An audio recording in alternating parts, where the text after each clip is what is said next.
Damos paso a nuestra última mesa de trabajo. Es una mesa donde vamos a estar enriquecidos con una serie de ejemplos y de modelos de cómo llevar a cabo esto que nos decía el día de hoy Luis Tejerina del Banco Interamericano de Desarrollo, que se necesita una cantidad enorme de profesionistas. Él calculaba que en México, solamente para poder empezar a aprovechar lo que hay en materia de recursos electrónicos en salud, se necesitan 50,000 nuevos profesionistas formados en esta área, y ya no digamos todos aquellos que con estos modelos de inteligencia artificial y con estos modelos de Internet de las cosas médicas, etcétera, se van a requerir para poder hacer toda una integración de estas plataformas. Y con nosotros, ¿quién mejor que el doctor Miguel Ángel Lezana Fernández?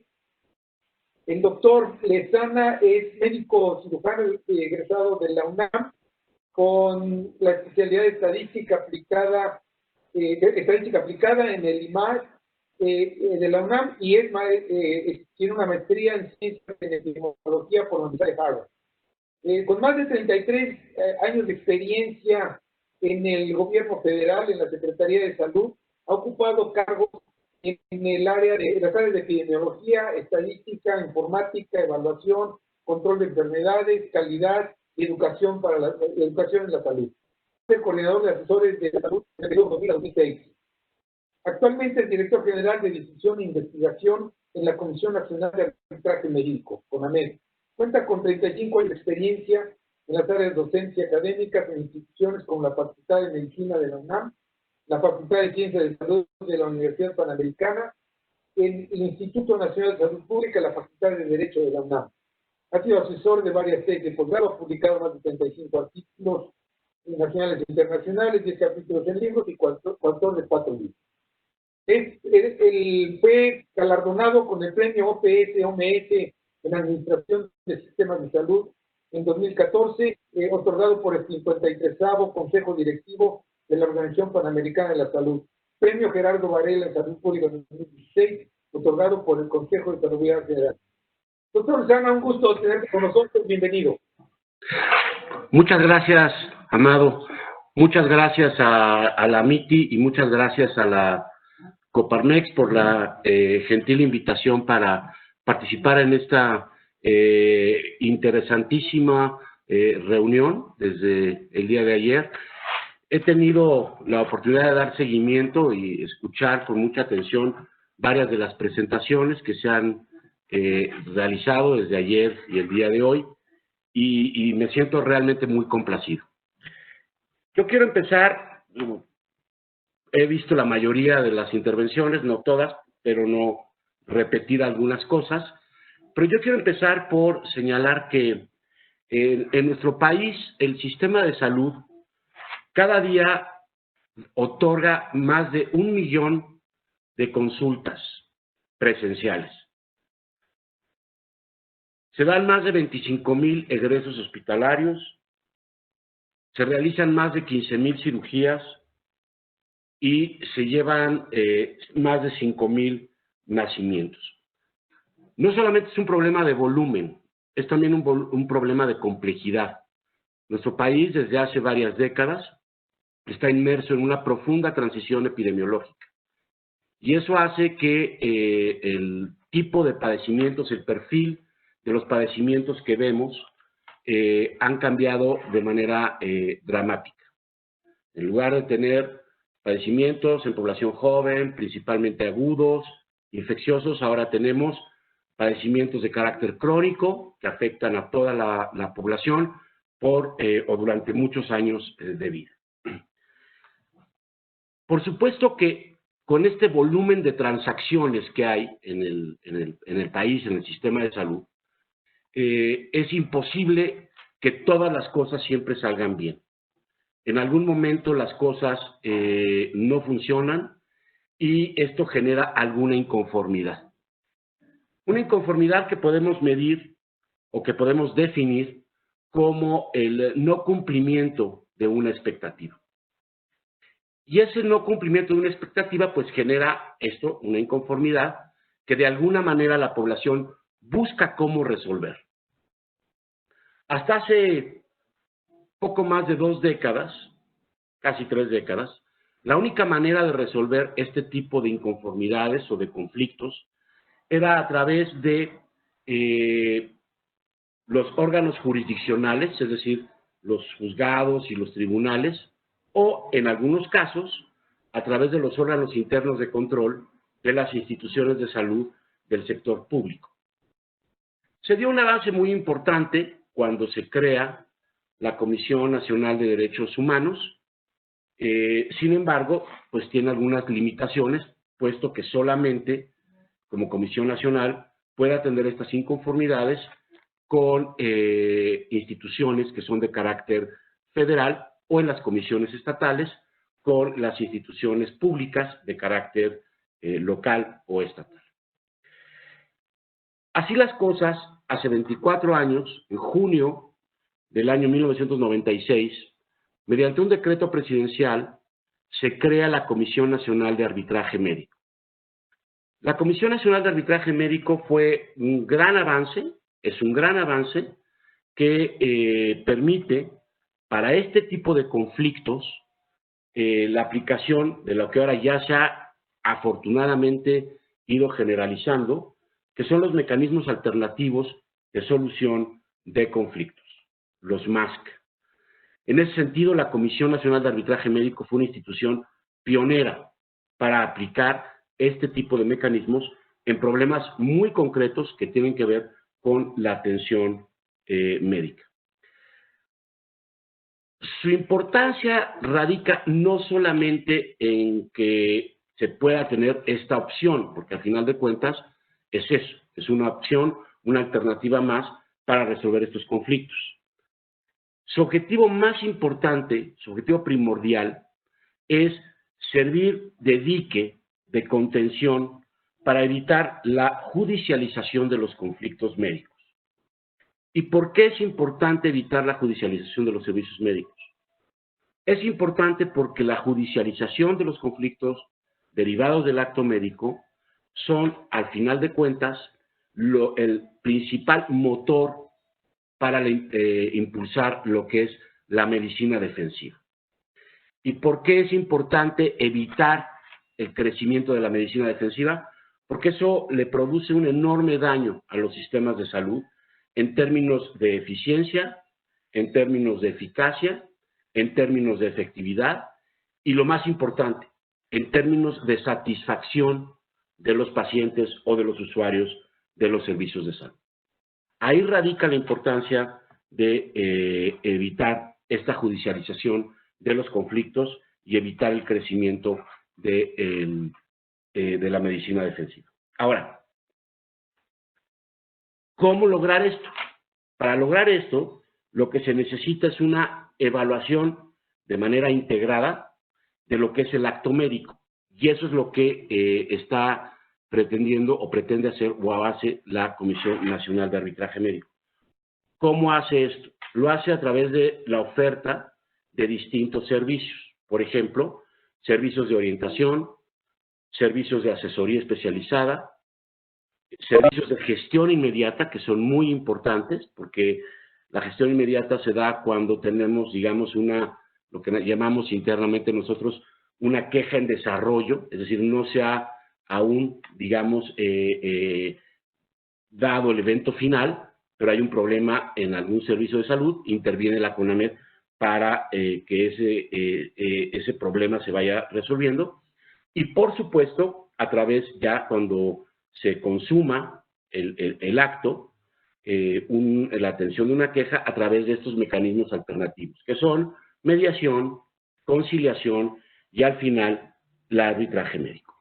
Entonces, lo importante es que la comisión se enfoca en esta evaluación integral del acto médico, es decir, la comisión no puede atender situaciones que tienen que ver con otro tipo de materias, como la materia mercantil, en el caso de los seguros, o la materia penal, ¿no? En eso no puede intervenir porque se enfoca en el análisis del acto médico. ¿Y qué es lo que la CONAMED en concreto analiza o evalúa del acto médico? Evalúa de manera muy simplificada, que este acto médico esté debidamente sostenido en lo que conocemos nosotros o identificamos nosotros como sus 3 pilares más importantes.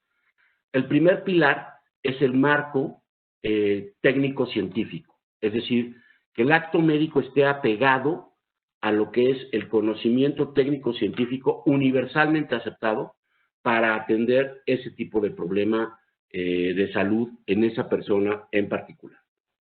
El segundo pilar es el marco jurídico. Ya se ha hablado mucho, sobre todo en el panel anterior, de todo lo que es el marco jurídico de nuestro sistema de salud, desde la Constitución, la Ley General de Salud, los reglamentos emanados de la Ley General de Salud, las normas oficiales mexicanas, etc. Entonces, es el segundo pilar en el que está debidamente, debe estar debidamente fundado el acto médico. Y el tercero es el pilar bioético. Hay principios bioéticos que son fundamentales, que son irrenunciables y que deben de estar detrás de cada uno de los actos médicos. Tal es el caso de el principio de beneficencia, el principio de no maleficencia, el principio de autonomía, que es cada vez más importante, y el principio de justicia, que debe estar detrás de cada uno de los actos médicos.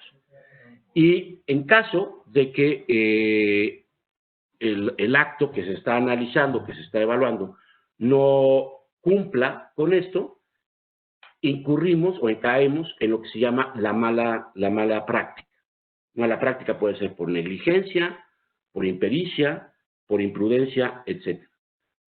Un dato muy importante es no confundir mala práctica con error médico. Esto es muy común que suceda.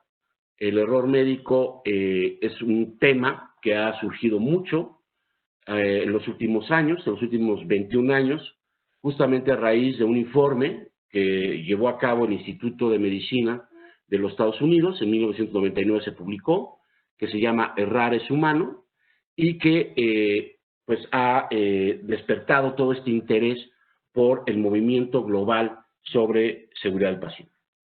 En estos casos, esto es muy importante para el tema de salud digital por varias razones. Primero, en la medida que salud digital vaya evolucionando en nuestro país, que es lo que todos queremos, este nivel de interacción, este volumen de interacciones entre la población y el sistema de salud, sea presencial o sea a través de salud digital, se va a ir incrementando.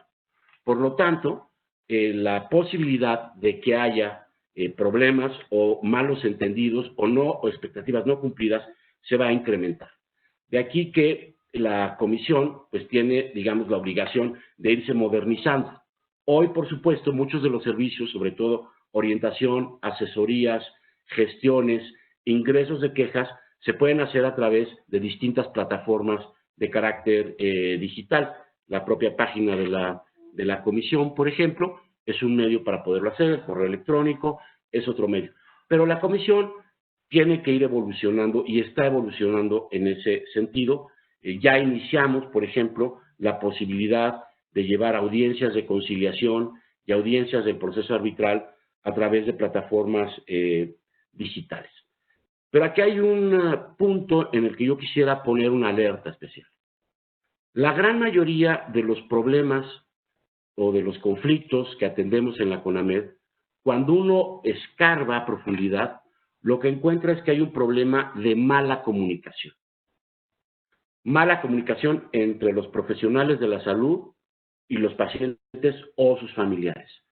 Entonces, por supuesto que somos fervientes impulsores de la salud digital, pero hay que tener mucho cuidado con los temas de comunicación, porque eso es donde se genera realmente la mayor parte de los conflictos. Claro que tiene ventajas enormes. Estamos convencidos que la salud digital puede elevar la efectividad de la atención en salud. Por ejemplo, ayuda a empoderar al paciente. Y eso es muy importante, porque eso contribuye a mejorar el principio de autonomía o a respetar el principio de autonomía por parte de los pacientes. El principio de autonomía es el que, por ejemplo, justifica la existencia del consentimiento informado. Pero el consentimiento informado entendido no como un acto administrativo, burocrático, sino como un acto clínico de comunicación, en el cual el profesional de la salud comparte con el paciente o sus familiares o el tutor correspondiente la información sobre el diagnóstico, sobre las opciones terapéuticas que existen para atender ese problema, y con toda esa información finalmente el paciente es quien decide cuál es el tratamiento o la opción terapéutica que va o que desea tomar, conociendo los riesgos y beneficios de las distintas opciones. Medicina digital, salud digital, puede potenciar enormemente esa capacidad de autonomía de los pacientes y, por lo tanto, empoderarlos. Y no solamente eso, sino que a través de otros elementos como, por ejemplo, la inteligencia artificial, que ya hemos escuchado de ello, permite generar conocimiento para darle mayor certidumbre a la predictibilidad de la evolución individual de cada paciente. No la predictibilidad general de todos los pacientes o de todo un grupo de pacientes, sino la predictibilidad particular de un paciente en especial. Por último, para cerrar mi participación y no abusar del tiempo, la atención de estas inconformidades, la aplicación de estos mecanismos, en sí mismo genera un valor para la población. Y eso es muy importante, porque evita gastos por la judicialización, evita, espero que no haya muchos abogados, y no me lo tomen a mal, pero evita el tener que contratar abogados, etcétera. Pero además tiene un valor instrumental, porque eso nos permite hacernos de información muy útil para diversos fines. No voy a entrar en cifras y en datos para no aburrirlos. La información estadística de la comisión está disponible en nuestro sitio en internet, www.gov.mx/CONAMED. Hay mucha información estadística que todos pueden consultar desde que fue creada la CONAMED en 96 al cierre del mes de julio. Ya ahí lo pueden ver, pero nos permite hacer una enorme difusión de información para esto. ¿Y esto qué quiere decir? Quiere decir que podemos desarrollar, por ejemplo, recomendaciones para los profesionales de la salud, que están todas digitalizadas. Nos permite, además, difundir la revista CONAMED, que es una revista científica debidamente evaluada y que todos los artículos que se publican son por revisión de pares. Y se pueden consultar artículos muy interesantes, que también está totalmente digitalizada. Es una plataforma electrónica para consultar la CONAMED y cualquier persona puede tener acceso a la misma. Y finalmente nos permite desarrollar una oferta educativa que el día de hoy, en parte por la evolución que ha tenido la tecnología y en parte por la situación de la pandemia o por la COVID-19, pues es totalmente ya digital, ¿no? Por ejemplo, tenemos en esta plataforma un curso sobre prevención del conflicto derivado del acto médico en personal o dirigido a personal o profesionales de la salud, médicos, enfermeras, enfermeros, odontólogos, etcétera. Y también tenemos una versión para público general que está en la plataforma México X de televisión educativa de la Secretaría de Educación, de Educación Pública. Y recientemente iniciamos una serie de conferencias. Esas conferencias se pueden ver en vivo en Facebook Live todos los martes a las 3 de la tarde, o bien después de esa hora se pueden ver en nuestro canal de YouTube. Son conferencias dadas por especialistas muy concretos, pero que están dirigidas no a médicos especialistas, están dirigidas a personal de salud de primer contacto, consultorios de primer nivel, atención primaria o como sea que le quieran llamar. Están dirigidas a ellos, están muy enfocadas en este momento a lo que es COVID-19 en el consultorio de primer contacto, con una muy importante retroalimentación por parte de quienes nos ven y nos escuchan. El futuro creo que es promisorio si trabajamos todos en conjunto, si trabajamos iniciativa privada, sector público en conjunto, con este objetivo muy concreto de entender que la salud digital nos va a permitir lograr con mayor facilidad que más población tenga acceso a servicios de salud de manera de alta calidad. Me gustó mucho el concepto de mi querido amigo, el diputado Héctor Jaime Ramírez Barba, de cómo acercamos los servicios de salud a través de las tecnologías a la población, principalmente a la población en situación de mayor vulnerabilidad. Yo con esto termino mi intervención. Agradezco de nuevo, desde luego, a Amado por la invitación, a Miti y a todos los organizadores que han estado detrás de todo esto. Muchísimas gracias y estoy a sus órdenes. Doctor Lezama, pues una muy importante perspectiva de, digamos, ahora que se usa el concepto de una experiencia 360, ¿no? Desde los que estamos en el área de desarrollos tecnológicos hasta, pues, pasando por todo este marco legislativo y, bueno, y concluyendo con cuál es el impacto que esta función da para evitar este error humano. Bueno, bueno, también me faltó decir que el doctor Lezama es un gran impulsor de la Asociación Mexicana de Informática Médica y que siempre ha estado pendiente de todos los mecanismos de colaboración. Muchas felicidades, doctor, y muchas gracias. Bueno, gracias. Damos paso ahora a la maestra Gabriela Sabaté. La maestra Gabriela Sabaté es una emprendedora tecnológica ejecutiva e inversionista con una carrera de 25 años en creación y operación de empresas.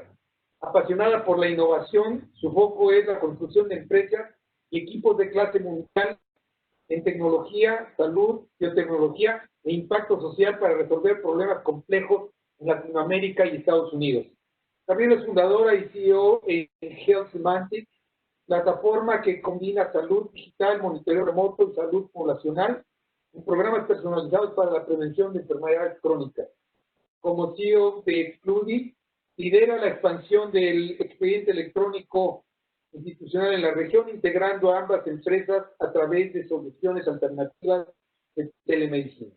En México es cofundadora de una iniciativa de biotecnología que explora el desarrollo de terapias de medicina regenerativa en lesiones complejas.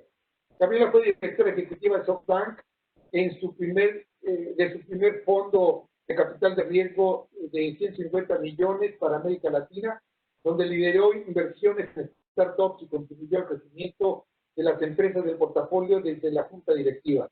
Fue CEO de Tiaxa, hoy líder en software móvil, nanocréditos, fintech e inteligencia artificial. Fue gerente general y CTO en GBM, IBM, América Central, que integra 8 operaciones de IBM, donde fundó nuevas líneas de negocio y canales de distribución en telecomunicaciones, internet y pago.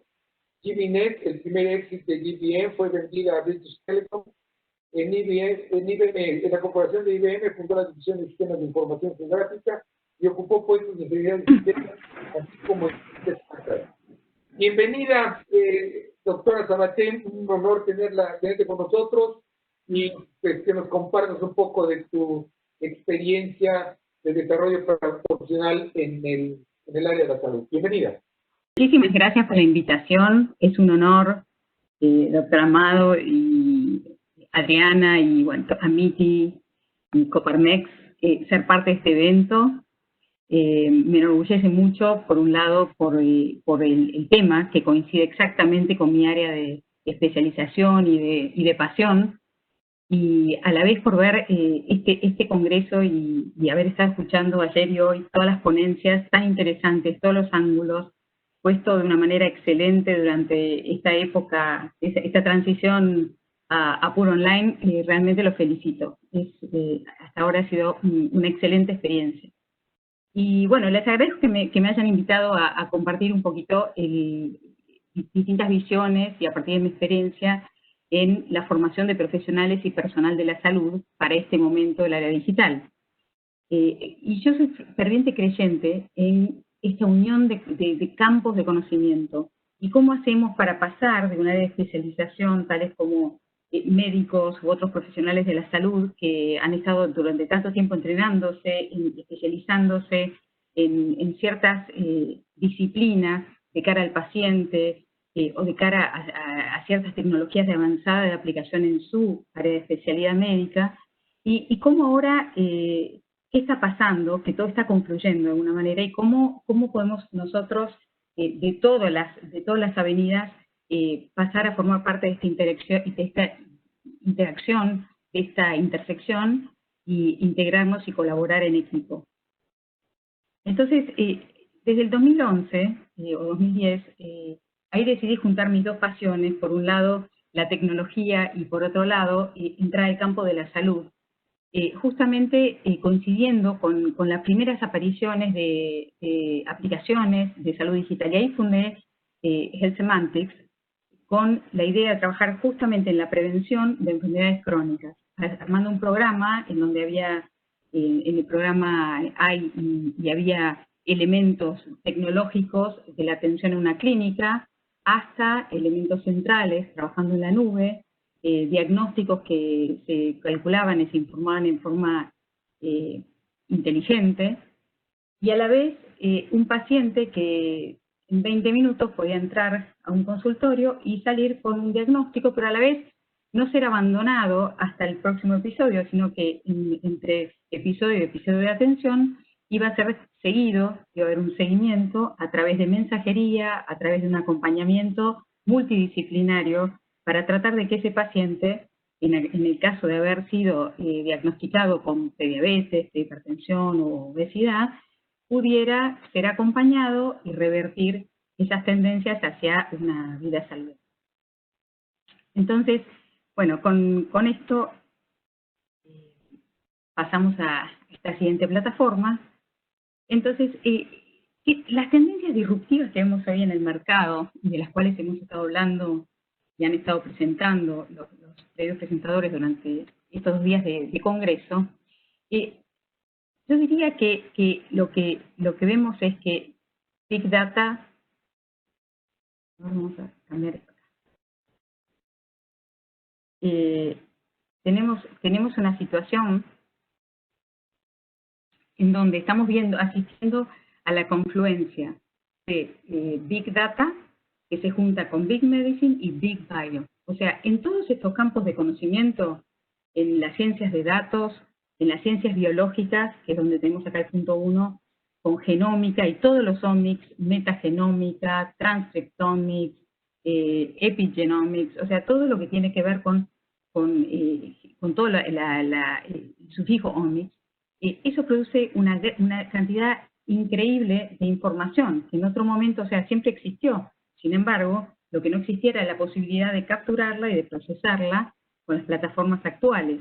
Entonces, esa posibilidad única a la que estamos asistiendo, donde las ciencias biológicas están produciendo información de una manera sin precedentes, biomarcadores, biología sintética, todo lo que es CRISPR, biomateriales, toda esa expansión que siempre existió es posible gracias a que estas tres partes de este círculo están siendo integradas. Entonces, las ciencias biológicas es como que están siendo liberadas, por ponerle una palabra, por la posibilidad que tienen las ciencias de datos de procesar de una manera sin igual a través de cloud computing y combinando toda esta información con la historia clínica digital y con los muchísimos récords médicos que se van almacenando a través de la vida de un paciente en las distintas instituciones.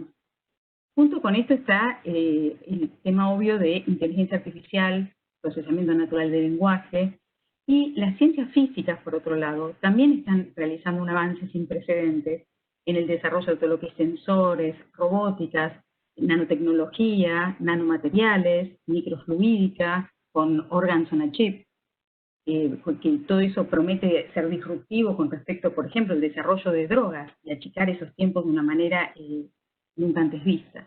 Entonces, esta convergencia acelerada y exponencial de campos hace que pasemos de un entorno en donde había un divorcio, por poner una palabra, de campos, a tener esa intersección de conocimiento. Pero con eso hay una aceleración una aceleración muy fuerte en la producción de conocimiento, y eso nos obliga a tener que pasar de pensar en esquemas educativos en donde la información que recibamos o los cursos que recibíamos hace 10, 20 años atrás, estaban muy enfocados en información, en acordarme de cosas y en relacionar cosas, pero mucha información, mucha acumulación de información enciclopedista. Hoy esos conceptos cambian, porque con la aceleración de la producción de ese conocimiento pasa a ser crítico otras cosas. Por ejemplo, ese pensamiento crítico, cómo buscar la información, cómo saber relacionarla. O sea, tenemos que pasar un orden de pensamiento por encima del solo hecho de acumulación de datos. El ritmo de cambio en la ciencia y tecnología hace forzosamente que haya cambios en la currícula. O sea, con este ritmo acelerado de cambio, es imposible que un currículum de hoy sea idéntico a un currículum de 5 o 10 años atrás. También nos fuerza a una colaboración y trabajo en equipo muy fuerte en todas las disciplinas, en particular en la salud. Si antes un paciente tenía una relación con un médico general, un médico clínico, interno, y con sus médicos especialistas, bueno, cada vez más esa transición pasa a ser pasa a surgir la necesidad de ese paciente necesitar una atención coordinada por un equipo. Entonces, hay dos campos, y siempre estamos congresos de salud digital, y después está el gran campo de medicina de precisión, derivado de las ciencias biológicas, el punto 1 que mencionábamos antes. Esos dos campos, el centro que los junta y la posibilidad de juntarlos es a través de esa inteligencia artificial. Y algoritmos que a través de ello nos permitan extraer tanto de los récords de salud digital como de la medicina de precisión, nos permitan obtener capas de información accionable y combinable, que nos permitan generar inteligencia nueva que informe tanto nuevas decisiones o sistemas de toma de decisión a nivel médico o a nivel general de la salud, y que optimice y mejore los resultados de cara al paciente. Entonces, necesitamos crear capacidades nuevas. Entonces, si nos paramos en estas tendencias y pensamos en que hoy pasamos de ser un proveedor independiente de salud, un médico, un enfermero, etcétera, pasamos de ese esquema a un esquema colaborativo y de comunicación. Tenemos que desarrollar esos skills. Esto es interesante porque un estudio mencionado por la Universidad de Arizona, Jake, mencionaba que ante una encuesta los médicos citaban el desarrollo de skills de colaboración y comunicación como el 91% de los médicos lo ponía como número 1. Es interesante que uno diría, bueno, la tecnología sería lo más demandado. La tecnología es el número 2 o tercer skill de lo más demandado. Pero es interesante que en esta encuesta de 600 médicos aproximadamente, el skill más pedido era colaboración, desarrollo de capacidades de colaboración y de comunicación. Después, por otro lado, está la currícula, que en el día de hoy es aislada, los campos todavía se mantienen en algunos cursos o en algunas carreras de manera independiente, y eso tiene que pasar a una currícula donde se integra la tecnología, por ejemplo, en los campos médicos, y las experiencias que pasen incluso fuera del consultorio. O sea, experiencias de pronto en una organización, en una empresa, en una aceleradora, en un startup. Luego, por otro lado, las secuencias de consultas médicas, o sea, ir a consultar a un médico y tener una secuencia de consultas, una después de la otra, en el día de mañana, o ya en el hoy, digamos, deberíamos orientar esto a tener una lente con una visión más holística. En la historia clínica en papel y digital, que sin duda está siendo implementada en muchos lugares y es útil, por más que a veces provoca algún cierto nivel de estrés en los médicos, en los profesionales de la salud que la usan, de todas maneras, eso tiene que transicionar hacia un gran criterio de interoperabilidad y de usabilidad mejor. La información se tiene que transformar en conocimiento accionable. Por otro lado, la formación larga y secuencial de muchas carreras, en particular la de medicina, se está estudiando en muchos lugares que se pueda partir en bloques más reducidos y ser más ágil. Luego, el liderazgo del paciente, con el paciente que tiene el médico, ese liderazgo es excelente y es necesario, o va a ser cada vez más necesario, ampliar ese liderazgo hacia áreas de innovación, de finanzas y organizacionales.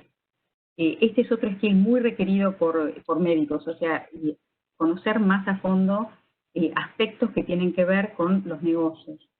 Porque en una medicina por eventos, al pasar de un esquema de medicina por evento a un esquema de medicina de pago por valor, esto va a implicar más negociación de la parte del médico. Entonces necesitan y piden los médicos tener estos skills integrados dentro de su currículum. De un foco en diagnóstico y tratamiento, también habría que incluir un ecosistema, información sobre el ecosistema de salud, cómo funcionan todos los distintos participantes de ese ecosistema y las regulaciones, el marco regulatorio que nombraban recién. Estos son ejemplos de herramientas disponibles que existen hoy y durante la pandemia aún más relevantes se vuelven el acceso a información online. Yo acabo de terminar, y esta es un aspecto interesante, acabo de terminar y me acabo de graduar de una segunda maestría, que es una maestría en la Universidad de Pensilvania, se llama Master of Healthcare Innovation, tratan de usar las siglas MHCI, después del nombre de uno, como si fuera un MBA, un MHCI. Y bueno, en Penn Medicine es la Escuela de Salud de la Universidad de Pensilvania y fue el primer hospital registrado de los Estados Unidos.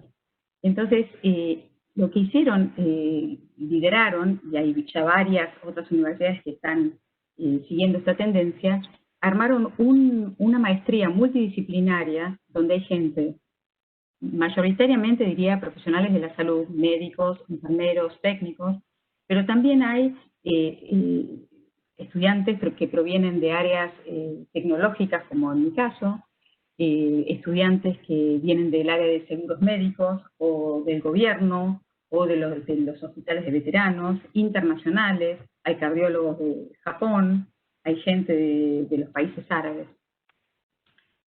Después hay, bueno, en King's College es otro ejemplo, después hay todo un ramal de otras maestrías que son másters, los típicos másters de negocios, pero con cierta especialización en salud. Por ejemplo, acá donde vivo, en la Universidad de Miami hay uno, hay varios.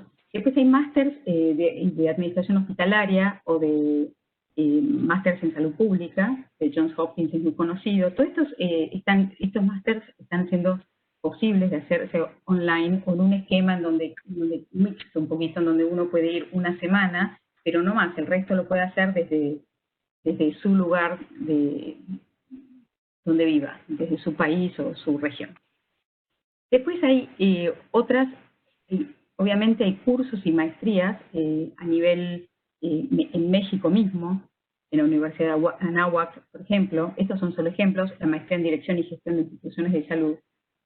Otra cosa interesante como recurso que se puede utilizar para hacer estas transiciones y desarrollar estos skills que los cambios tecnológicos nos presentan, es el desarrollo de certificados profesionales online. Entonces, en general, uno toma una serie de cursos que se completan en un certificado. Y también, al ser online, hay desde completamente gratis, como Coursera, edX, Wharton X, MITx, Harvard X, entre otros, en el Tecnológico de Monterrey, Universidad de Anáhuac, Universidad Panamericana, creo que el Ibero. O sea, hay una serie de cursos que uno va tomando que conforman un certificado y luego de desarrollo profesional, y luego muchos de estos, como en el caso de la Universidad de Pensilvania, que mencioné en el tercer punto, se pueden ampliar a un máster. O sea, uno puede empezar tomando una serie de cursos y después, bueno, le resultan útiles y los puede extender y pueden tener crédito hacia una maestría. Maestra, ir concluyendo, por favor. Por último, les quería mencionar sociedades profesionales, aceleradoras, fondos, y hackatones y competencias de pitch. Todas estas organizaciones, como por ejemplo la Society for Healthcare Innovation, de la cual soy cofundadora y vicepresidenta, o EATS en Europa, que es la de cardiotorácica, son sociedades que uno se puede acercar, son multidisciplinarias, en el caso de SHCI, y uno puede ahí intercambiar ideas y tendencias con todos los participantes e incluso desarrollar ideas que uno tiene y tener gente del otro lado que pueda opinar o darnos ciertos lineamientos o, por ejemplo, guiarnos hacia dónde podemos conseguir un recurso. Y por último, hay incubadoras, aceleradoras y fondos de inversión como IndieBio, AstraZeneca, SoftBank, Y Combinator, MIT, IMSS, de Salud tienen muchas, los organismos públicos en México también, Endeavor es otro gran ejemplo.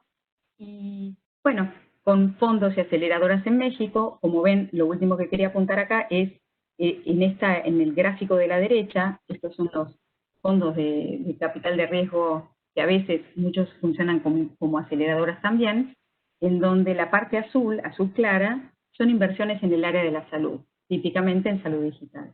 Así que bueno, con esto les doy muchas gracias y concluyo mi presentación. Y estoy abierta para que cualquier tipo de contacto, por LinkedIn, por correo, por Twitter, y preguntas. Muchas gracias. Maestra Gaby, muchas gracias. Muy amable por su amplio panorama sobre las posibilidades que tenemos, tanto los profesionales de la salud como los tecnólogos, de ir haciéndonos de este acervo metodológico educacional. Muchas gracias y mucho éxito en sus emprendimientos. Y ahora tenemos el gusto de presentar al ingeniero Baltasar Rodríguez Telles, quien es un consultor estratégico de tecnología con una amplia carrera de más de 29 años administrando la transformación de diversas instituciones mediante el uso de tecnologías de información. A través de los años ha trabajado en proyectos para empresas de telecomunicaciones, banca y gobierno, resaltando en particular su gestión como director de tecnologías del Sistema de Administración Tributaria y como asesor de proyectos de transformación en el sector salud en México. El ingeniero Baltasar Rodríguez ha liderado proyectos de transformación en referencia internacional, actualmente con el uso de la firma electrónica avanzada y la factura electrónica. Actualmente labora en IBM como arquitecto y consultor especializado en aplicar el valor de transformación de nuevas tecnologías habilitadoras como lo es blockchain, inteligencia artificial, cómputo cuántico y el Internet de las cosas. Ingeniero Baltasar, un gusto, un honor tenerte con nosotros. Bienvenido.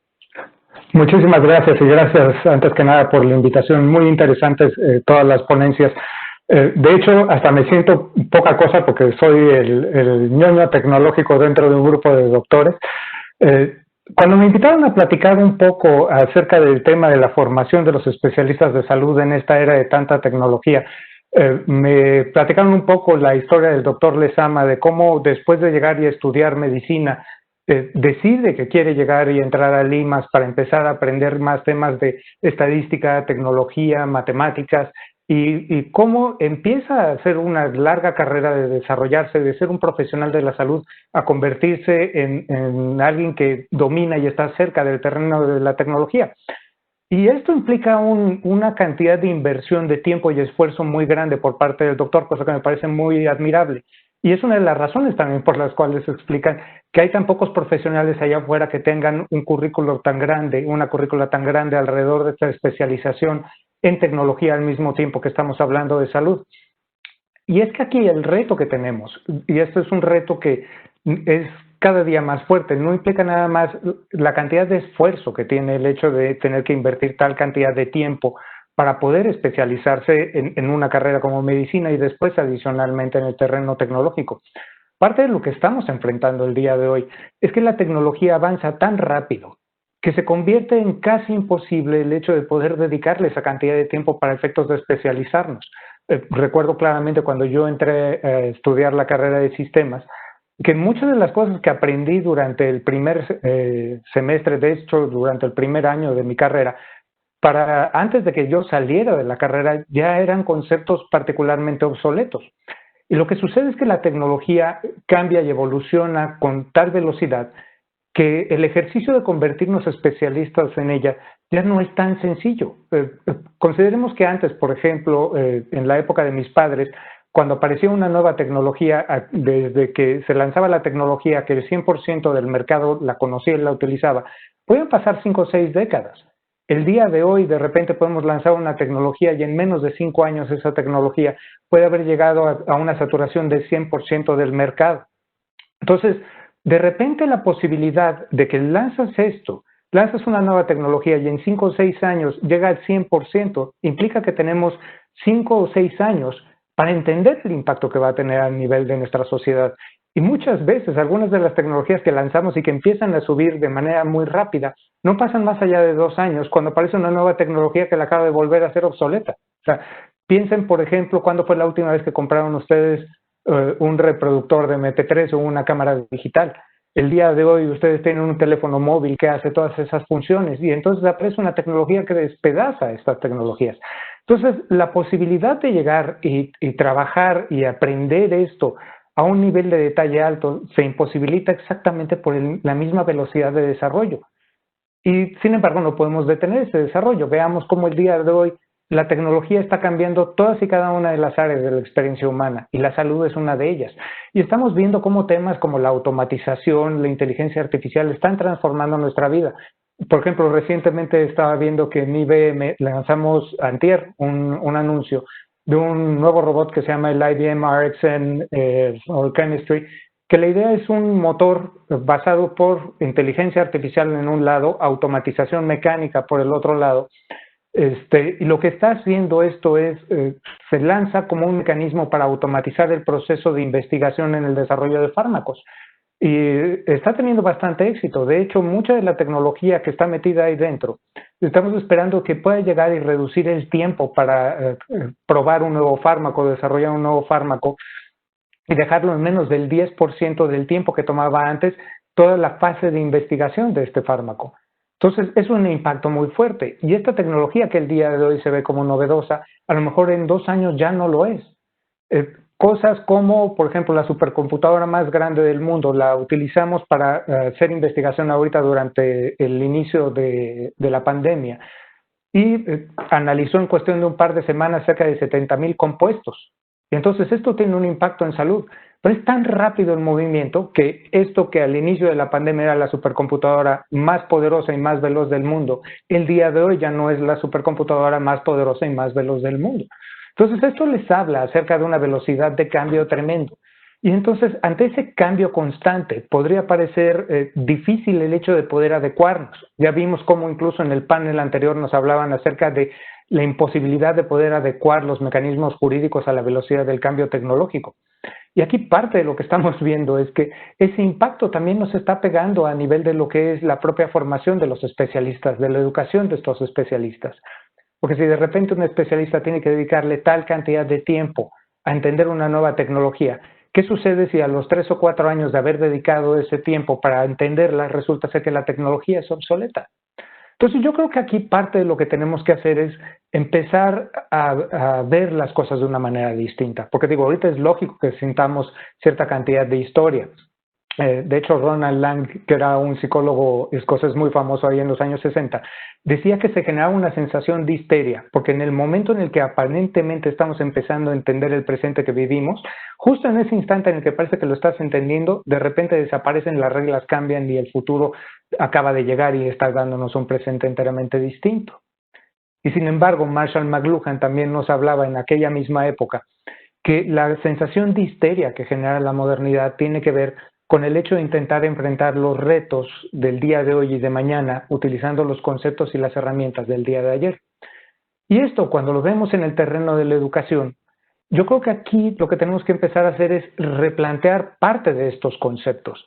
El tema no debería de ser uno en donde, por ejemplo, alguien como el doctor tenga que llegar y además de estudiar medicina, dedicarle mucho tiempo de su vida a estudiar estadística y a estudiar a cómo hacer dentro de esa estadística nuevas herramientas tecnológicas. Yo creo que parte de lo que tenemos que empezar a hacer es ampliar sobre algunas de las cosas que estamos logrando ya el día de hoy. Ahora, por ejemplo, la tecnología nos empuja mucho al terreno de la colaboración. Desde tecnologías como blockchain o las redes sociales, nos arman entornos en donde estamos generando intercambio de valor entre distintas personas. Entonces, creo que ahorita parte de lo que deberíamos hacer es que la formación de los tecnólogos debería de ser muchísimo más humana para poder hacer herramientas más sencillas de utilizar y poder colaborar y trabajar de la mano, por ejemplo, con especialistas de la salud, no tanto para que el especialista de la salud aprenda a utilizar la herramienta tecnológica, sino para que nosotros podamos desarrollar las herramientas tecnológicas para que con la menor cantidad de especialización y aprendizaje un profesional de la salud la pueda llegar y utilizar. Y es que parte del dilema que hemos tenido en el entorno tecnológico es que vemos como a la herramienta como el centro de todo. Y sin embargo, la herramienta es únicamente un medio. El verdadero centro se encuentra en el problema y en el usuario que va a intentar resolver ese problema.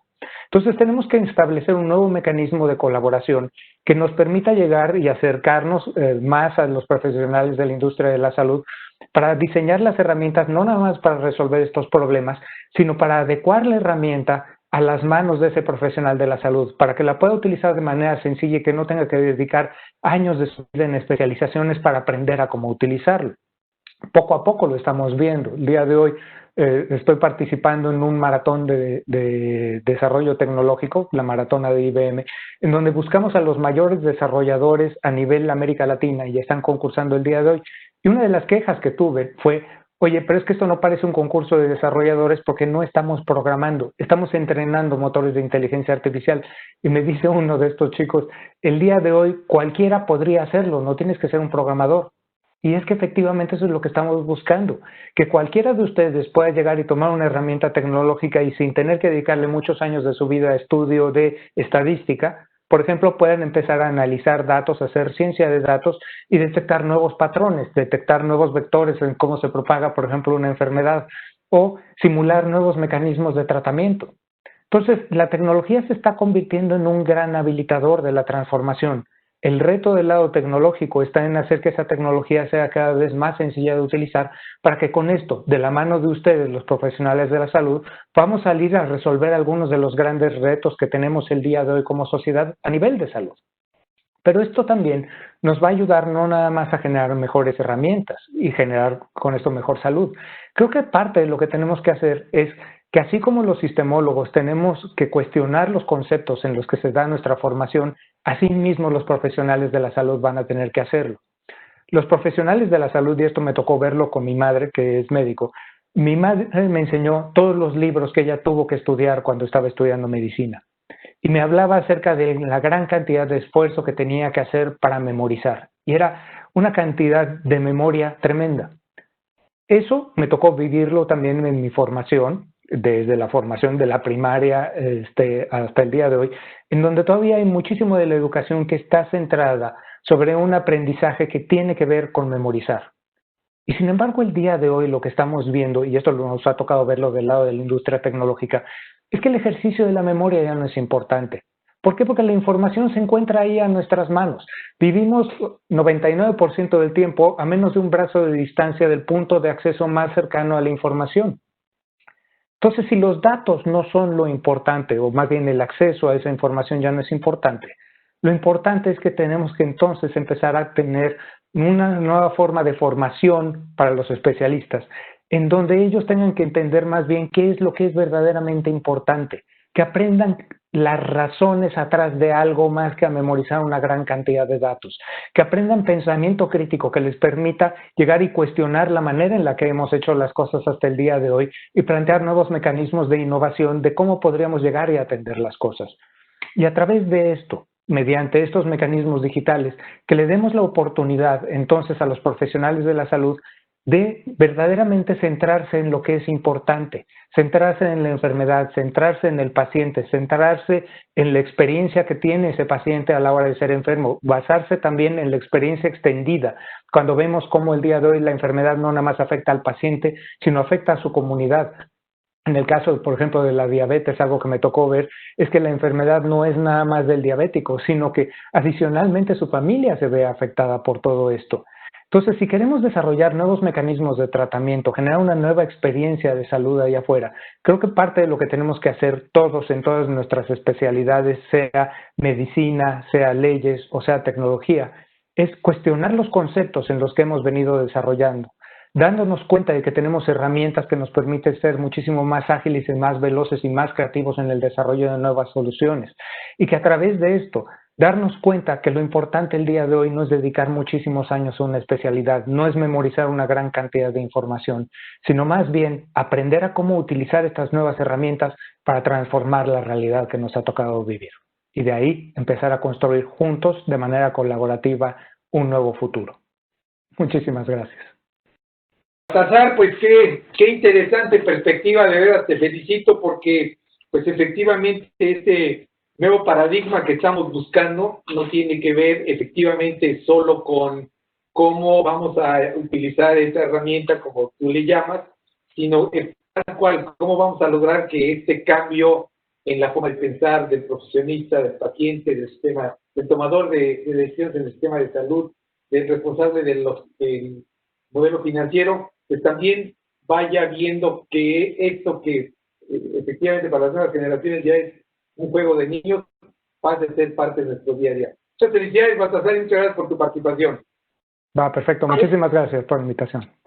Y ahora vamos a escuchar qué es lo que nos dice el responsable de la formación de las nuevas generaciones en las ciencias de la salud. Tenemos con nosotros el gusto de tener la presencia del doctor José Damián Carrillo Ruiz, quien es coordinador del área de psicofisiología, es médico cirujano de la Universidad de La Salle, cuenta con la especialidad en neurocirugía por la UNAM y el Hospital General de México y una superespecialidad en neurocirugía funcional y esterotaxia con atención a movimientos involuntarios a dolor y a la espasticidad por la Universidad de París y el Hospital de Henry Mondor, Francia. Además cursó la maestría y el doctorado en Ciencias Médicas en la UNAM y en el Instituto Nacional de Ciencias Médicas y de la Nutrición. Realiza actividades docentes en la Facultad de Medicina de la Universidad como profesor adjunto de las especialidades de algología, neurocirugía e imparte cátedra en la maestría de investigación clínica en la Universidad Autónoma del Estado de México y cuenta con el registro médico del Servicio de Neurocirugía del Hospital General de México. Es investigador tipo C del SNI y ha escrito 5 capítulos de libros y publicado varios artículos internacionales y nacionales. Doctor Carrillo, bienvenido. Muchas gracias por estarnos acompañando. Pues antes que otra cosa, agradecer a los organizadores de este gran evento por esta oportunidad de estar aquí con ustedes y pues vamos a transmitir algo de lo que hemos hecho en la Universidad de Anáhuac acerca de todo este tipo de cosas. Voy a hacer una introducción primero, creo que sería lo más importante. Pues hemos de comentar que primeramente agradezco muchísimo la oportunidad, espero que todo el mundo esté viendo la pantalla, acerca de lo que se ha comentado por parte de nuestra universidad, de parte del doctor Ramírez Barba, acerca de telemedicina, porque es verdad, hace 20 años la facultad, actualmente facultad, en ese momento Escuela de Medicina, lo que pasaba era que estaba innovando a nivel nacional con un programa muy importante en ayuda a los demás.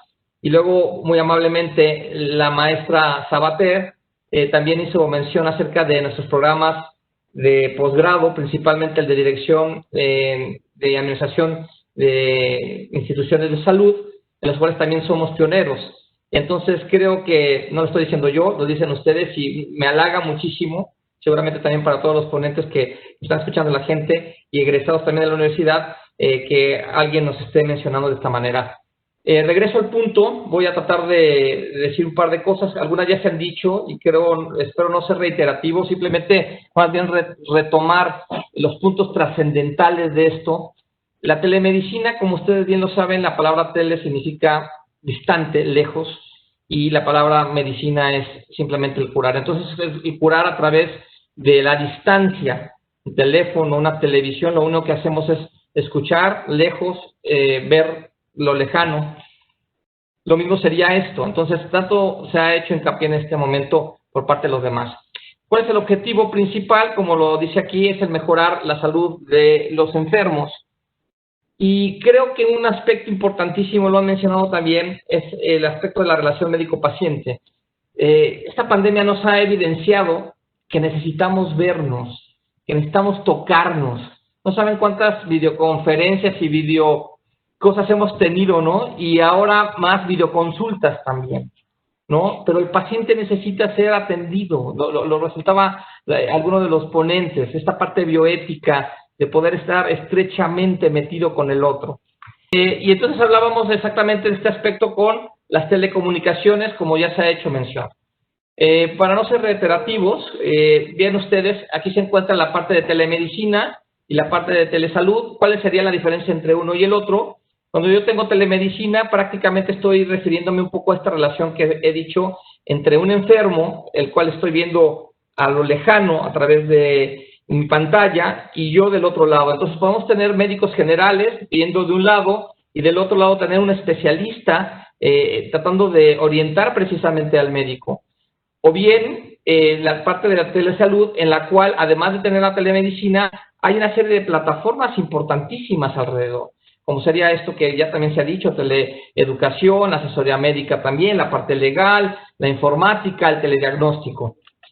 Y si nosotros lo vemos así, lo doy vuelta aquí.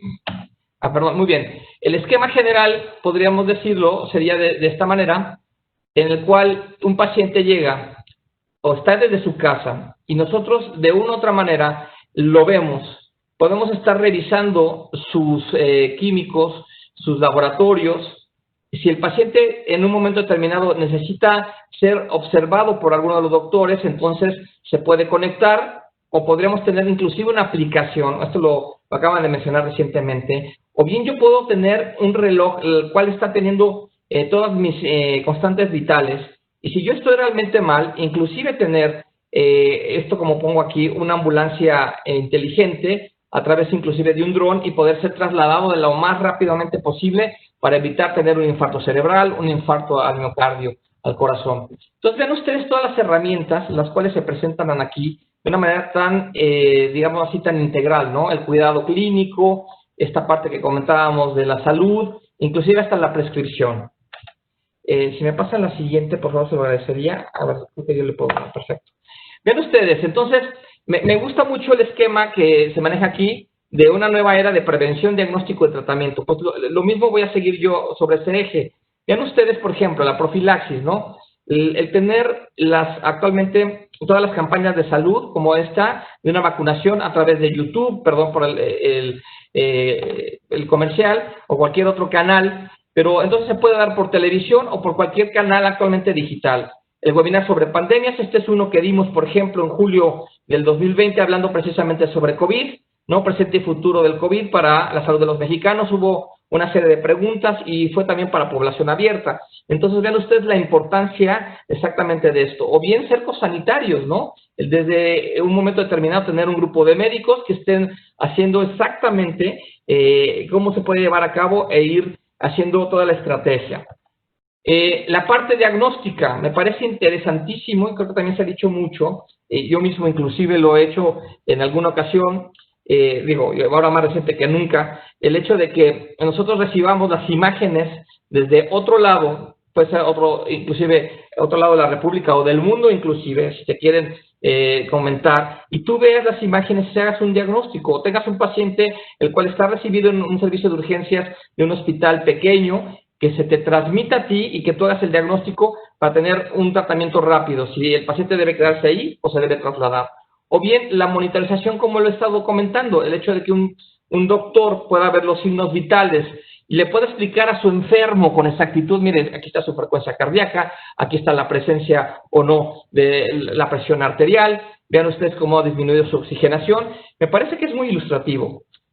Vean ustedes esto, perdón que lo traiga aquí con ustedes se darán cuenta en dónde está uno ubicado, pero quiero yo traerlo a colación por lo siguiente. Vean la película del 77 de Star Wars, la primera que salió, y lo menciono aquí porque lo vemos es un holograma. La princesa Leia, el cual a través de un robot, el Arturito, la refleja y vemos un holograma. Posteriormente, en la película Final Fantasy del 2001, ¿verdad? Se observa a la doctora Akis, la cual de manera inmediata, a través de tener un holograma, y esta en la parte final de la fotografía, desgraciadamente no sé si lo puedan ver, la flechita, pero en la parte final, aquí está exactamente, lo que estamos observando es cómo ella puede tratar al paciente a través de un holograma y deshacer a un microorganismo o puede ser un tumor. Y mi maestra de genética decía, cuando vean esto en las películas, es que es pronto que se puede hacer. Y más pronto que temprano, porque actualmente, y este es el punto central de esta charla también, es que tenemos una medicina interactiva, en la cual tenemos exactamente esto, con un tratamiento con los pacientes de un lado, el especialista en el otro. Podemos tener estas cirugías a distancia, en la cual el médico, el cirujano, puede estar inclusive dirigiendo una cirugía que se lleva en otro lado, dándole indicaciones exactamente al cirujano que está en el otro lado de cómo poder hacer las cosas. Máxime inclusive, por ejemplo, como esto, que es un poco lo que se veía en el Final Fantasy, ¿no? Que es esta parte de radiocirugía, en el cual actualmente sabemos que tenemos pacientes con tumores cerebrales. ¿Y qué pasa si yo identifico con mucha exactitud y con mucha precisión? Ya también lo decía por ahí alguna de las ponentes, tenemos medicina de precisión con unos cuantos milímetros o submilimétricos, y entonces podemos dar sin dejar otras secuelas importantes al paciente, destruyendo los tumores. Entonces, esto actualmente se hace sin necesidad de abrir al paciente. O la cirugía robótica, que también se ha mencionado aquí, la parte del robot incluida, vemos a dos cirujanos ayudándose uno al otro de manera digital, y tenemos al robot en el otro extremo, precisamente, tratando de hacer las cosas. Esto para cirujanos generales, para ginecólogos, ¿no? Para gastroenterólogos. Entonces, me parece una cosa importantísima. Entonces, un poco lo que hemos hecho en la universidad es exactamente esto. Desde hace 20 años comentaba, es incluir inicialmente, y hoy tenemos por lo menos entre 4 a 7 materias incluidas en la currícula, en la cual estamos teniendo en consideración todo este aspecto de la telemedicina, y quiero también resaltar la simulación. Gracias a que también hay simuladores digitales, se pueden tener simuladores, y esto ha tomado un auge importantísimo en los últimos tiempos, tener simuladores no nada más presenciales, sino también digitales. Y esto es aterrizando las cosas. Creo que el punto central es también responsabilidad social. Fíjense ustedes cómo a través de esta red de telemedicina Anáhuac, lo que pudimos hacer es precisamente, a partir de nuestro campus, tener una interrelación con una central en Guerrero, otra base en Oaxaca, una en Michoacán, y con unidades móviles que podían desplazarse y podían seguirse a través de una diferente red, tratando de llegar hacia los poblados que serían muy difíciles de hacerlo de otra manera, y tener un tratamiento tanto de urgencias como de tener médicos donde los médicos normalmente no lo hacían. Entonces, esto resultó en un plan maravilloso, tratando de llegar hacia nuestra gente, hacia nuestra población, tanto de los centros de salud lejanos como de otras poblaciones metidas inclusive en la sierra. Y creo que este es un compromiso enorme que la Universidad de Anáhuac siempre ha tenido con el resto de la población. Creo que, para no comerme el tiempo, creo que es suficiente lo que quiero comentar. Con esto cierro yo mi presentación y ser ajustado a los 10 minutos que me pidieron. Muchísimas gracias. Muchas gracias, doctor Carrillo. Realmente muy interesante la perspectiva de la universidad. Por supuesto que todos vemos en ustedes ese liderazgo, no solamente temático, sino práctico al servicio de la comunidad, doctor Carrillo. Y pues qué mejor que esté tan capacitado usted, que esté al cargo de la formación de los nuevos profesionales en las ciencias de la salud. Muchas gracias por su participación, doctor Damián Carrillo. Y al contrario, gracias. Damos paso ahora a tener con nosotros al ingeniero Bruno Barba Vilchis. El doctor Bruno Barba Vilchis viene representando a la empresa Cisco, y en este momento sí me permito mencionar el nombre de la empresa, porque realmente para el éxito de este evento hemos contado con el apoyo de las herramientas de colaboración de la empresa, además de el personal técnico a cargo de ellos, a quienes también, a Andrés, a Jorge, les agradezco mucho apoyo. El ingeniero Bruno Barba es arquitecto de soluciones especializado en ingeniería de redes, con roles en consultoría, arquitectura, venta de tecnología, como líder técnico en empresas multinacionales incluidas las tecnologías, diseño de la infraestructura de virtualización de funciones de red, NFBI para 23 países en Latinoamérica y Europa, brindando soluciones a necesidades complejas de los clientes, reportando al director senior de ingeniería de sistemas, SSI, siendo el líder técnico para equipos de hasta 30 personas. La frase con la que él nos comparte esta visión tecnológica de las herramientas de colaboración es usar la tecnología para acercar al médico con el paciente. Ingeniero Bruno Barba, bienvenido, muchas gracias. ¿Qué tal, Amado? Muchas gracias, buenas tardes a todos. Déjenme poner aquí la presentación. Ok, bien, lo que vamos a hablar ahorita es un poco el papel que juegan las herramientas de colaboración en la formación a distancia de los profesionales de la salud, médicos, etcétera, ¿no? Entonces, vamos primeramente a revisar un poco qué necesitamos para un aprendizaje inteligente. Lo primero es que sea conectado, es decir, que podamos nosotros tener acceso al aprendizaje desde prácticamente cualquier lugar, que sea innovativo, es decir, potencializar el aprendizaje utilizando nuevas herramientas, como lo que estamos haciendo en este momento, ¿no? Este tipo de herramientas, que sean interactivas, que permitan la interacción entre alumnos, profesores, médicos y colegas en general, que sea accesible, quiere decir que podamos utilizarla desde cualquier dispositivo, desde cualquier lugar. Otra vez, lo repito, es parte esencial de este tipo de tecnologías inteligentes, que nos permita la continuidad, es decir, que podamos tener este tipo de sesiones, inclusive en las situaciones como la que estamos viviendo en la pandemia a nivel mundial en este momento, ¿no? Que permita ser dentro del salón de clase y fuera del salón de clase, que permita la colaboración, es decir, que construya puentes entre los profesores, administradores, colegas, etcétera, ¿no? Y todo esto de una manera segura para proteger tanto la privacidad de las instituciones, de los profesores, estudiantes, médicos, etcétera, ¿no?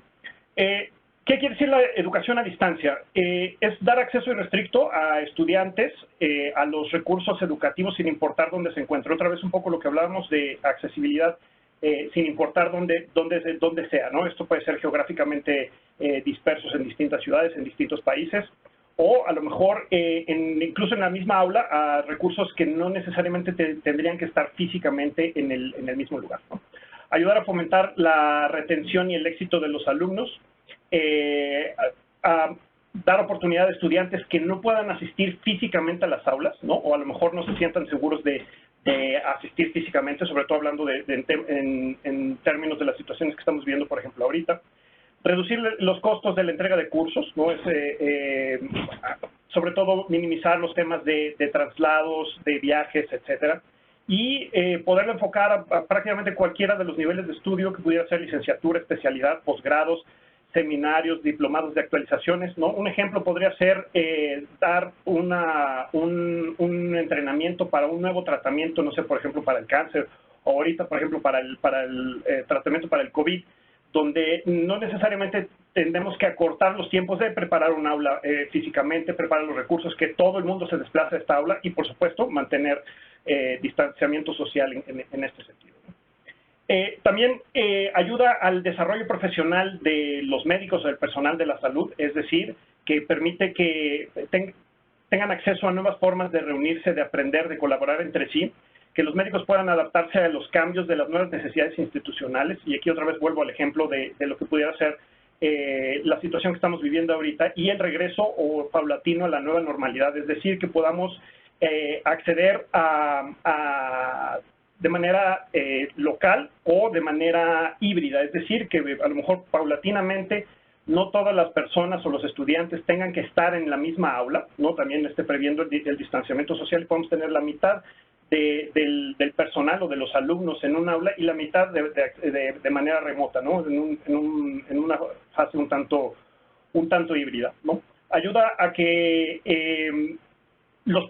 los médicos tengan que dedicar a lo mejor un día completo al desarrollo profesional, es decir, que tengan que dedicar el trasladarse a un hospital, a un aula en específico y desatender la práctica médica y poder tomarlo en línea o a distancia, un poco como lo estamos haciendo en este evento, ¿no? Permite utilizar nuevas tecnologías virtuales que pudieran ser dentro o fuera de los salones de clase, ¿no? Esto agregando nuevas formas de enseñanza, y ayuda a los médicos a compartir o a colaborar con otros médicos, y permite que se puedan compartir mejores prácticas, tratamientos, etcétera, ¿no? Entonces, no sé, por ejemplo, en el sector salud, pudieras decir que en algún hospital en los estados del norte encontraron una nueva manera de tratar cierta enfermedad y lo puedan distribuir a todos los demás hospitales dentro del sector salud utilizando este tipo de plataformas, ¿no? Ya lo habíamos mencionado, reduce los costos de viajes y de traslados, ¿no? Permite que a lo mejor en un salón de clases podamos tener a un especialista, un maestro que no necesariamente tiene que estar geográficamente en la misma ciudad, y podemos tener acceso a la cátedra de esta persona a través de herramientas de este tipo. Y también permite desarrollar ciertas métricas para el desarrollo de los estudiantes o de los alumnos o de los médicos que estén utilizando este tipo de tecnologías. Nos permite acceder también a tecnologías que no necesariamente por el cómo son estas tecnologías tienen que estar físicamente en el mismo lugar físicamente donde se encuentran, donde se están impartiendo las clases o las cátedras. Es decir, si tenemos nuevos equipos de diagnóstico, nuevos equipos de tratamientos, de tecnologías de monitoreo, permite que los alumnos puedan tener hands-on en este tipo de nuevas soluciones sin tener que estar físicamente junto al dispositivo, ¿no? Y eso permite acelerar el aprendizaje o las prácticas en nuevos tratamientos o nuevos equipos de diagnóstico, ¿no? También ofrece el acceso a recursos de supercómputo, que pueden ser inteligencia artificial, blockchain, cosas que físicamente, por la naturaleza de estos servicios o de estos dispositivos, no pueden estar o no se puede accesar desde un salón de clases como se pudiera haber sido tradicionalmente en los últimos 20 años. Con esto podemos accesar a hacer simulaciones, a investigación, desarrollo, herramientas que nos pudieran ayudar mucho en este sentido. Estoy hablando desde el punto de vista del desarrollo profesional de los médicos y el personal de la salud. Ahora, estas mismas herramientas también pueden ayudar a acercar al médico con el paciente, ¿no? Lo vemos ahora con las visitas virtuales que se ha hablado largamente dentro del Congreso, ¿no? Donde a lo mejor un paciente que pertenece a un grupo de riesgo, ¿no? Como pudiera ser los inmunodeprimidos o las personas de la tercera edad, pudieran acceder a la consulta con un médico, y no necesariamente para COVID, sino simplemente para una consulta normal, regular, ¿no? Pudiera ser un geriatra, etcétera, y poder tener una mejor experiencia que no necesariamente tiene que desplazarse ni siquiera a una clínica, ¿no? Sino lo pudiera hacer directamente desde su casa, ¿no? Un poco como lo estamos haciendo en este evento. Y también para dar seguimiento a pacientes que han sido dados de alta, ¿no? Y que no tengan que estar regresando al hospital y poder darle seguimiento en ese sentido. De otra forma, también podemos ayudar a los familiares a que reciban los informes médicos de los pacientes que tienen hospitalizados. Y de esa forma, y así evitar que estén las salas de espera llenas dentro de los hospitales, o que la gente, los familiares, estén esperando afuera de los hospitales a tener información sobre su paciente. El tener este tipo de herramientas permite que a través de una videollamada tengan una comunicación cara a cara con el médico, y con eso incrementa la confianza en el tratamiento, en el médico, y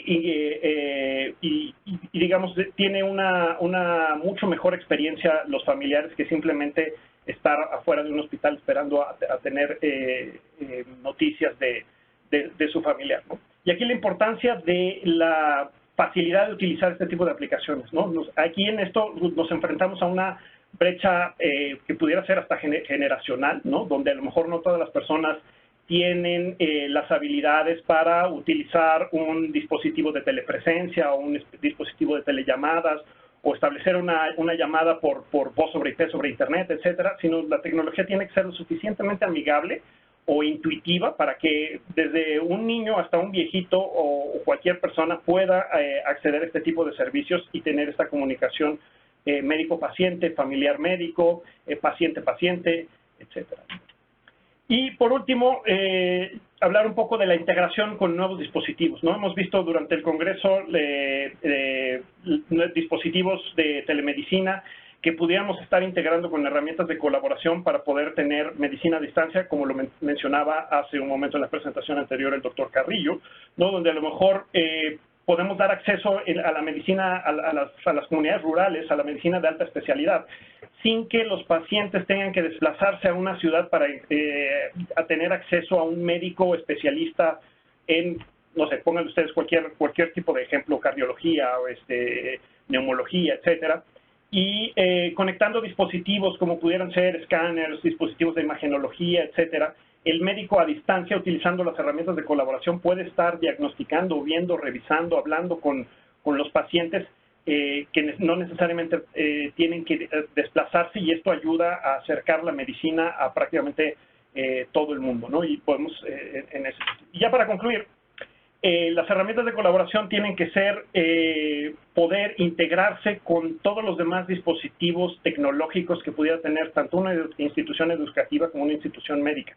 Es decir, integrarse con la infraestructura de red, integrarse con los recursos de cómputo, los recursos de almacenamiento, data center, donde pueden estar los registros médicos, los registros de los servicios de investigación y desarrollo, movilidad, y ahora lo vemos un poco también con la parte de la nueva normalidad, donde utilizando imágenes y el rastreo de dispositivos móviles podemos interpretar dónde hay muchas personas en una misma habitación, etcétera, y la integración de dispositivos de telepresencia, videoconferencia y telefonía entre ellos, ¿no? Todo esto tomando en cuenta la seguridad, es decir, tenemos que evitar todas estas noticias que hemos visto en los últimos meses que ha habido la pandemia, donde este tipo de eventos se ven interrumpidos por ataques donde alguien ingresa a la sesión y empieza a proyectar contenido inapropiado o trata de robarse